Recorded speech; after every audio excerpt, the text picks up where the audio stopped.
Hello friends, welcome to Rankers Career Point. मैं हूं रवि।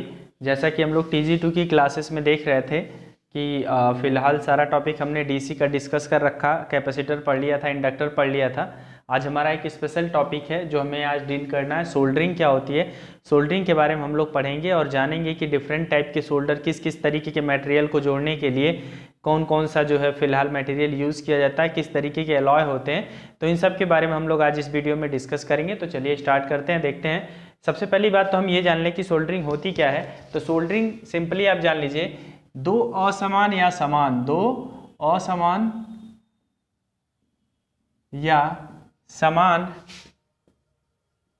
समान धातुओं दो असमान या समान धातुओं को किसी तीसरी धातु, मिश्र धातु, आप एलॉय कह सकते हैं, किसी तीसरी धातु की सहायता से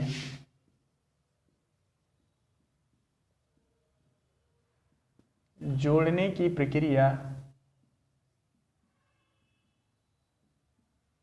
को सोल्डरिंग कहते हैं। सोल्डरिंग, ठीक है। तो यहाँ पे सोल्डरिंग के बारे में हमें ये जानना है कि सोल्डरिंग बेसिकली होता क्या है कि हमारे पास दो डिफरेंट टाइप के मटेरियल हैं या सेम टाइप के मटेरियल हैं, उन्हें हम किसी तीसरे टाइप के मटेरियल से यदि हम ऐड कर रहे हैं, जोड़ रहे हैं, तो इस प्रक्रिया को हम लोग क्या कहते हैं, सोल्डरिंग कहते हैं। सोल्डरिंग जनरली अगर देखा जाए तो इसमें जो तीसरे प्रकार का मटेरियल जिसकी सहायता से हम किन्हीं दो धातुओं को जोड़ते हैं, तो उस धातु का गलनांक जोड़ी जाने वाली धातुओं से कम होनी चाहिए। मतलब गलनांक कम होना चाहिए किसका,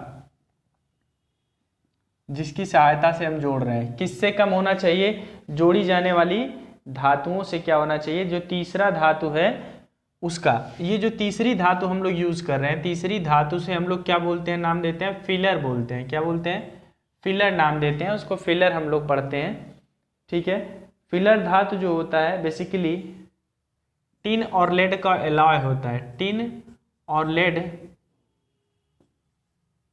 और लेड का मिश्रण होता है।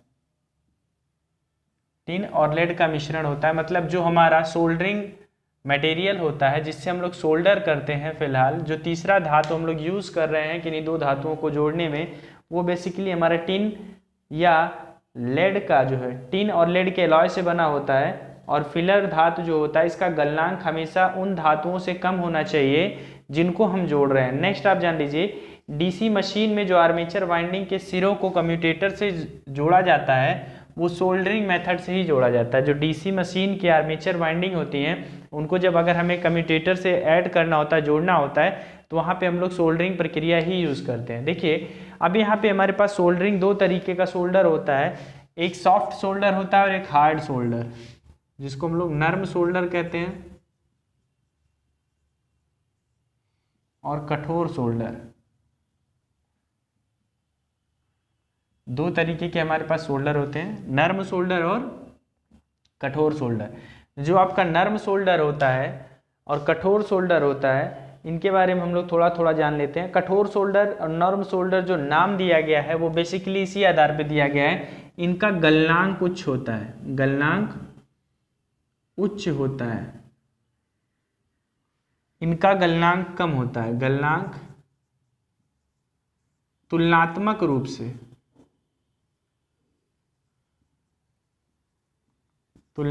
रूप से कम होता है। किससे कम भाई, जो हमारे पास कठोर सोल्डर होगा, ठीक है। इनका जो हमारा जो कठोर सोल्डर है, इनका प्रयोग हम लोग, कठोर सोल्डर का जनरली हम लोग प्रयोग करते हैं जो आपके तांबा, पीतल, लोहा इत्यादि को जोड़ने में। तांबा, पीतल, लोहा या मोटे तार या केबल, इन सब को जोड़ने में हम लोग किसका प्रयोग करते हैं, कठोर सोल्डर। और नर्म सोल्डर का प्रयोग जो होता है वो इलेक्ट्रॉनिक, जो छोटे छोटे इक्विपमेंट होते हैं, छोटे कंपोनेंट, मतलब इलेक्ट्रॉनिक कंपोनेंट को ऐड करते हैं, पहली चीज़। दूसरी चीज़ कि जो टेलीविज़न वगैरह होता है, टीवी रेडियो के जो वायर्स होते हैं, उनको हम लोग जोड़ते हैं नर्म सोल्डर की मदद से। ठीक है, अब यदि हम लोग बात करें कठोर सोल्डर की, तो कठोर सोल्डर से हम लोग बहुत ही जो है हार्ड मटेरियल्स को ऐड करते हैं, इसलिए इसमें जो स्पेल्टर और सोल्डर बनाए जाते हैं, देखिए इसके स्पेल्टर क्या क्या होते हैं। यहाँ पे विभिन्न प्रकार के स्पेल्टर दिया हुआ है। इसका यूज जनरली प्लम्बर एवं सीट मेटल ब्रेजिंग में किया जाता है। ये जो आपको एलॉय दिख रहा है, ये भी एक तरीके का सोल्डर ही है। इसका यूज हम लोग कहाँ करते हैं, प्लम्बर एवं सीट मेटल ब्रेजिंग में यूज करते हैं। तांबा 50%, जस्ता 50% हो सकता है, तांबा 67 हो सकता है, जस्ता 33 हो सकती है, तांबा 50, जस्ता 37, टिन 13%, ऐसा मिला करके बनाया जा सकता है। सिल्वर सोल्डर, मतलब सिल्वर सोल्डर जो बनाया जाता है उसमें तांबा और चांदी की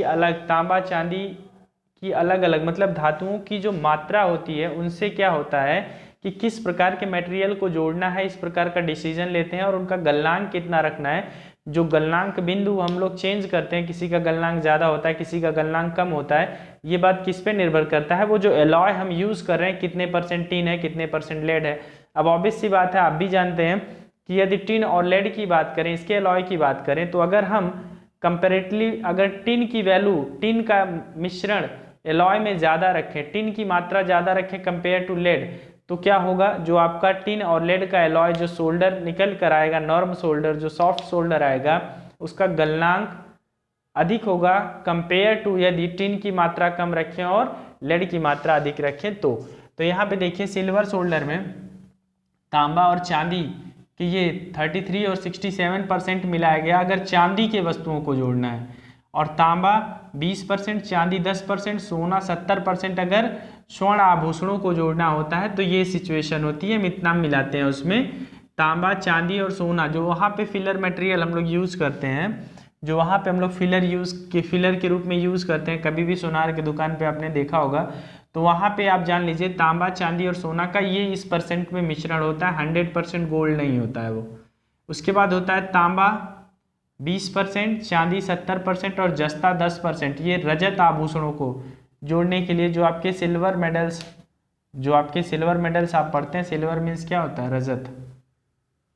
ठीक है, तो सिल्वर्स को जो है सिल्वर आभूषणों को जोड़ने के लिए यूज़ करते हैं। नेक्स्ट आपके पास है तांबा 35, जस्ता 55 और निकिल 10%। तो यहाँ पे जर्मन सिल्वर के लिए इसका प्रयोग करते हैं। नेक्स्ट जो सबसे इंपॉर्टेंट है नर्म सोल्डर। नर्म सोल्डर का मतलब है ये टिन और लेड का एलॉय होता है, किसका, टिन और लेड का मिश्रण होता है, लेड का मिश्रण होता है, टिन और लेड का मिश्रण होता है। यहाँ पे ध्यान दीजिए कि टिन और लेड यदि 50-50% में मिले हैं तो इनका प्रयोग जो है जो सूक्ष्म वैद्युत उपकरण होते हैं उनको जोड़ने के लिए किया जाता है। मतलब जैसे कहीं डायोड लगाना है, कहीं आपको ट्रांजिस्टर लगाना है पीसीबी में, तो इन सब केसेस में।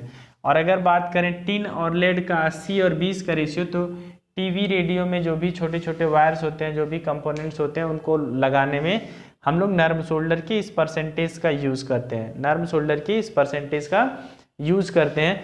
तो ये बेसिकली हमारा क्या हो गया, हम लोग हार्ड सोल्डर और सॉफ्ट सोल्डर के बारे में देख लिए। सॉफ्ट सोल्डर क्या होता है, ये टिन और लेड का एलॉय होता है, इसका गलनांक बिंदु जो होता है वो कम होता है और इलेक्ट्रॉनिक कंपोनेंट्स को जोड़ने में इसका हम लोग प्रयोग करते हैं।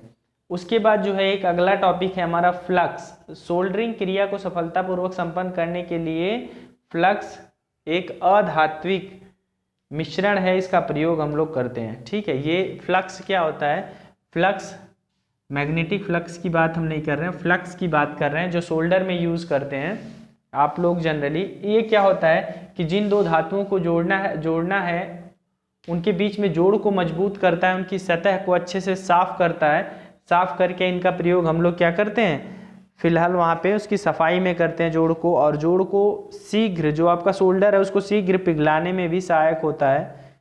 और जो जोड़ी जाने वाली वस्तु, जो धातु की सतह होती है, उसको ऑक्सीकरण से रोकता है। ठीक है, तो आपको ये फ्लक्स के बारे में 2-3 बातें जाननी है कि ये ऑक्सीकरण को रोकता है। मतलब जो भी मटेरियल दो जोड़ी जानी है वो उनका जो है उनका ऑक्सीकरण नहीं होगा, पहली चीज़ उनकी सतहों को साफ करने के लिए, और जो हमारा सोल्डर मटेरियल होगा उसको अच्छे से पिघलाने के लिए और जो ज्वाइंट होने वाला है वो अच्छा बने, मजबूत बने, उसके लिए हम लोग उसको ज़्यादातर यूज़ करते हैं।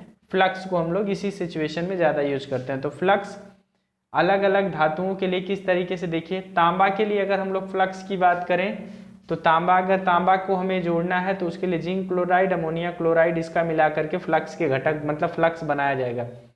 और जस्ता की जिंक क्लोराइड, गन मेटल की बेरोजा और जिंक क्लोराइड, सोना या चांदी के लिए बोरेक्स यूज करते हैं, सुहागा यूज करते हैं as a filler material, as a flux, मतलब उसको साफ सफाई करने में, उसको जो है साफ सफाई के साथ साथ बेहतर जो है जोड़ बनाने में, इन सारी चीज़ों में हेल्पफुल होता है हमारा फ्लक्स। ठीक है, अब एक चीज़ और ध्यान रखिए कि एल्युमिनियम की जो वस्तुएं होती हैं उनको जोड़ने के लिए कोई भी सोल्डर उपयोग में नहीं होता है। इसके लिए हम लोग जो है मिश्रण वाला सोल्डर यूज़ करते हैं, जिसमें टिन का 70% और जस्ता का 25%, टिन का 70%, जस्ता का 25% और एल्युमिनियम का 3%, फास्फर टिन का 2% किया जाता है। और एक चीज़ और ध्यान रखिए कि जो सोल्डरिंग का बिट होता है, सोल्डर आयरन जो होता है जिससे हम लोग सोल्डरिंग करते हैं, उसका जो बिट होता है वो बेसिकली तांबे का बना होता है। किसका? तांबे का। तो ये बेसिक सा पॉइंट था सोल्डरिंग हमारा। सोल्डरिंग 2 या 2 से अधिक, इसको थोड़ा सा एक बार क्विक रिवीजन कर लेते हैं। सोल्डरिंग वह प्रक्रिया है जिसके द्वारा 2 या 2 से अधिक धातुओं को, मेटल्स को हम लोग किसी अन्य तीसरी धातुओं की सहायता से, तीसरी धातु की सहायता से जोड़ते हैं। ठीक है, ये जो आपका होता है सोल्डर 2 तरीके का होता है। और दूसरी बात, एक नरम सोल्डर, एक कठोर सोल्डर, 2 तरीके का होता है। और जो नरम सोल्डर और कठोर सोल्डर का गलनांक कुछ होता है, लेकिन ध्यान रखिएगा चाहे सोल्डर नरम हो या गर्म हो, गलनांक आपका हमेशा और हमेशा जो जोड़ी जाने वाली वस्तुएं हैं उनसे कम होगा। पता चलेगा मान लीजिए इन 2 वस्तुओं को इस तीसरे एलॉय की मदद से हमें जोड़ना है इन दोनों को, तो अब क्या होगा कि अगर इनका गलनांक ज़्यादा होगा इससे, तो हम जब जोड़ने चलेंगे तो ये तो बाद में गलेगा, ये पहले ही गल जाएगा। जिससे जैसे ही हीट बढ़ाएंगे इसके क्रॉस, जैसे ही इससे आपका करंट पास होगा, स्क्वायर आर लॉस होगा, तो ये हीट होकर के खुद बाद में गल के इनको जोड़ेगा, इनको पहले गला देगा। ठीक है, तो ये चीज़ आप ध्यान रखिएगा कि आपके पास जो सोल्डर है उसमें चाहे नरम सोल्डर हो या कठोर सोल्डर हो, क्या स्पेसिफिकेशन रहना चाहिए ये हमें पता होना चाहिए। तो मेरे हिसाब से आपको ये बात समझ में आई होगी। UPPCL TG2 का जो है फिलहाल हमने, ये काफ़ी इंपॉर्टेंट टॉपिक है, यहाँ से एक आध क्वेश्चन TG2 में बनना फिक्स है। तो इसको आप अच्छे से रिवाइज करिएगा, देखिएगा, बार बार नहीं समझ में आएगा तो एक आध बार और देखिएगा। और अगर कहीं डाउट होता है तो आप हमें कमेंट सेक्शन में कमेंट करिए, हम आपका रिप्लाई ज़रूर करेंगे। और चीज़ों को आपको जब तक समझ में नहीं आएगा मैं कोशिश करूँगा, अगर वीडियो अपलोड करना पड़े, दोबारा वीडियो बनाना पड़े तो मैं वो सब करूँगा। बट आप इसको देखें और पसंद आए तो लाइक करें, शेयर करें और सब्सक्राइब भी करें चैनल को। Thank you so much.